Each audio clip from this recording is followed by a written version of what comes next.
फिर भी मैं यहाँ से लेकर सुप्रीम कोर्ट तक आपकी लड़ाई लड़ रहा था कि आप लोग जीतोगे, आगे रास्ता बनेगा, तो शायद हमारे जो असमायोजित शिक्षा में साथी हैं, जिसमें मैं भी शामिल था, हमारा ही भला हो जाएगा। और इसके लिए पूरी ताकत से उत्तर प्रदेश प्राथमिक शिक्षा मिशन लड़ रहा था और हम उसके गवाह हैं, साथी हैं। हर जगह तत्कालीन प्रदेश अध्यक्ष संरक्षक जी के साथ हम लोग जाते थे। पुरानी बात इसलिए बता रहा हूं कि जो आप कहते हो 7 साल में कुछ नहीं हुआ, सरकार ने कुछ नहीं किया, यहाँ पे आप गलत हैं। सरकार वहाँ पे गलत नहीं थी। जब 10,000 का मानदेय आपको किया गया, हमने आपने 10,000 अस्वीकार करके धरना लगाया। लक्ष्मण मेला मैदान में याद करिए, तब 17,600 रुपये की पेशकश सरकार द्वारा की गई थी और यही सरकार का पहला टर्न था जो सरकार आज है उत्तर प्रदेश में। 17,600 रुपये का पेशकश उस समय के एपीसी महोदय द्वारा किया गया था। किसने स्वीकार किया? हमारे ही लोगों ने तो स्वीकार किया। हमारे मतलब अगुआ ने अगर अस्वीकार किया तो मतलब हमारे 1.5 लाख शिक्षा मित्रों ने किया। अगर आज चूंकि हम आपके द्वारा दिए गए, आपके द्वारा जिम्मेदारी दी गई जैसे पद पे हैं, आज हम जो बात कहेंगे तो सरकार समझेगी कि ये शिक्षा मित्रों की मनोदशा है। 17,600 रुपये हमने मना किया, हमारे लोगों ने मना किया। 20,000 तक सरकार आई कि 20,000 रुपये का मानदेय हो जाएगा और प्रतिवर्ष 10% का इंक्रीमेंट होगा। टीईटी के लिए हम बीआरसी पर कोचिंग चलवा देंगे और 1,37,000 की जो भर्ती होगी उसमें आपको हम 25 नंबर का वेटेज देंगे।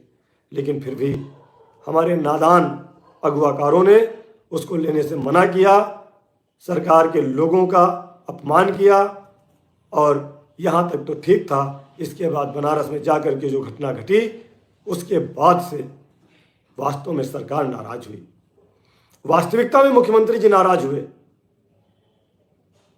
आप सब जानते हैं, 7 साल लिख करके कह तो देते हैं, लेकिन सरकार जब दे रही थी तो हम ले नहीं पाए। ये हमारी कमी है। साथियों, जो भी शिक्षा मित्र साथी हैं, हाल ही के अंदर आप सभी को पता है, हाल ही के अंदर कुछ ऐसे कार्यक्रम बाद शिक्षा मित्रों के मन में अस्थायीकरण की आशाएं अब दोबारा से जग चुकी हैं। लेकिन क्या शिक्षा मित्र अस्थायी हो पाएंगे?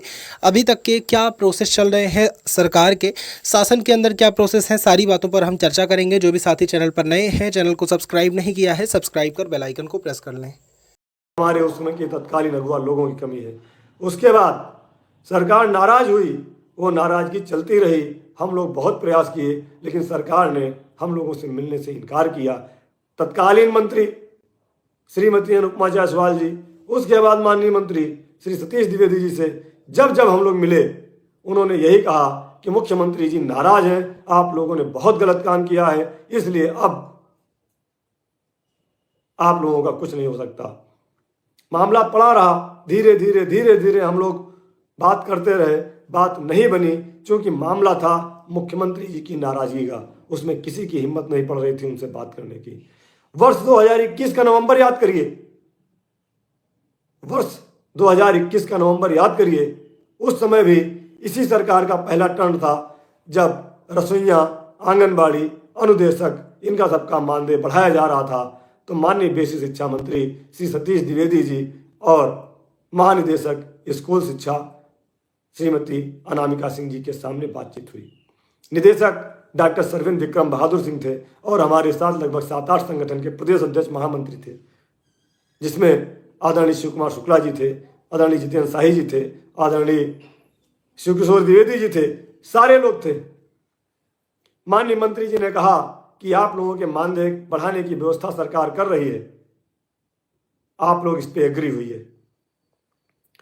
तो तब भी हमारे लोगों, हमारे जो अगुवाकार नेता थे, उनके द्वारा पूछा गया कि कितना बढ़ा रहे हैं, तो उन्होंने कहा प्रस्ताव तो 1,500 रुपये का गया है, लेकिन हम मुख्यमंत्री जी से कह के इसको 2,000 रुपये प्रतिमाह बढ़ाने की सिफारिश करेंगे। यह माननीय मंत्री जी का बयान था।